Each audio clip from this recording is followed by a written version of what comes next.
Mr. Busy by Roger Hargreaves. There's never been anybody quite like Mr. Busy. He can do things 10 times as fast as you or I ever could. For instance, if he was reading this book, he'd have finished it by now.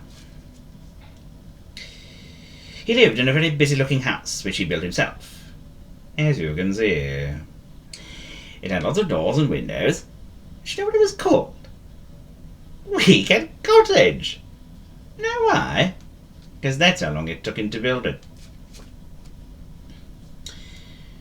One fine summer morning, Mr. Busy was up and about bright and early at 6 o'clock. He jumped out of bed and had a bath and cleaned his teeth and cooked his breakfast and ate his breakfast and read the paper and washed up and made his bed and cleaned the house from top to bottom. By which time it was 7 o'clock. Busy Mr. Busy. Now, next door to Mr. Busy lived someone who wasn't quite such a busy person. In fact, a very unbusy person. Mr. Slow. If he was reading this book, he'd read it like this. He'd still be on the first page. And that same fine summer morning at 7:05, when Mr. Busy knocked at his door, Mr. Slow was fast asleep in bed. He'd gone to bed for an afternoon nap the day before, and somehow hadn't woken up until he heard Mr. Busy knocking at his door. Who is that knocking at my door? He called downstairs. Good morning, cried Mr. Busy. Can I come in? Without waiting for an answer, he went inside. Where are you? He called. Oh, I'm upstairs, came the slow reply. So Mr. Busy went upstairs two at a time. Good heavens, he said, you're still in bed. And he made Mr. Slow get up. And he made his bed for him and cooked his breakfast for him and cleaned his house for him. Poor Mr. Slow, he hated to be rushed and fussed.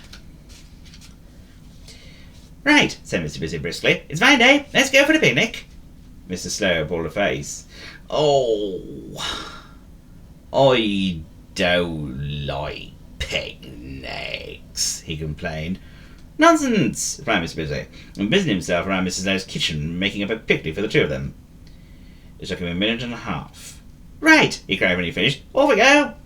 And he bustled Mrs. Slow out of his front door, and off they set. As you can imagine, Mr. Busy walks extremely quickly. And as you can imagine, Mrs. Slow doesn't. So by the time Mr. Busy had walked a mile, do you know how far Mr. Slow had walked? To his own garden gate. Mr. Busy hurried back. Come on, he cried impatiently. Hurry up. Oh, hurry up, replied Mr. Slow. Impossible. Oh, all right then, said Mr. Busy. We'll have a picnic in your garden. Wait a minute now, he added. The grass is cutting. And he rushed back to Weekend Cottage, and rushed back again with his lawnmower, and rushed up and down, cutting Mr. Slow's lawn. It took him 2.5 minutes. It would have taken him 2 minutes, but he had to mow around Mr. Slow, who couldn't get out of the way in time. Right, cried Mr. Busy. Picnic time! And together that fine summer day they had a fine picnic. Well, actually, Mr. Busy had a finer picnic than Mr. Slow, because he ate more quickly and had most of the food. Mr. Busy stretched out on the grass. Ah, that was fun, he said. I like picnics. You do. I don't, said Mr. Slow. Tell you what, went on Mr. Busy, ignoring him. Tomorrow we'll go on a proper picnic, out into the country. Mr. Slow pulled a face. And when Mr. Busy, in order to do that and get you out of the country, I'll have to call for you earlier than I did this morning. Mr. Slow pulled another face. See you tomorrow then, said Mr. Busy, and went home and cleaned his house from top to bottom.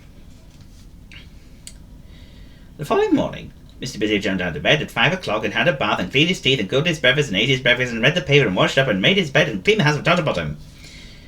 By which time it was 6 o'clock. He went and knocked on Mrs. Slow's front door. Come on, he cried. Time to be up and about. Picnic day. There was no reply. Come on, cried Mr. Busy again. No reply. Mr. Busy went inside and went upstairs 3 at a time, and into Mr. Slow's bedroom, expecting him to find him in bed, but he wasn't. And he wasn't anywhere upstairs, and he wasn't anywhere downstairs. Oh, bother! Said Mr. Busy. I wonder where he's got to. Where Mr. Slow had got to was under his bed, hiding. He didn't want to go on any old picnic, not he. Oh, bother! Said Mr. Busy again. That means I'll have to go on a picnic on my own. Under his bed, Mr. Slow smiled a slow smile. What a good idea, he said, and he went to sleep, snoring very slowly.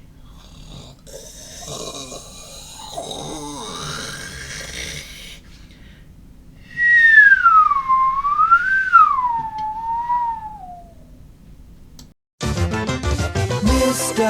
This and Mr. That are dropping by for a friendly chat to show you round the Mr. World. Who knows when you're gonna meet that funny little fella with the small round feet? Don't you know they're all about you? Climb down, sit down, pull up a chair. Can't you see the Mr. Men are everywhere? You must not miss your friends, the Mr. Men.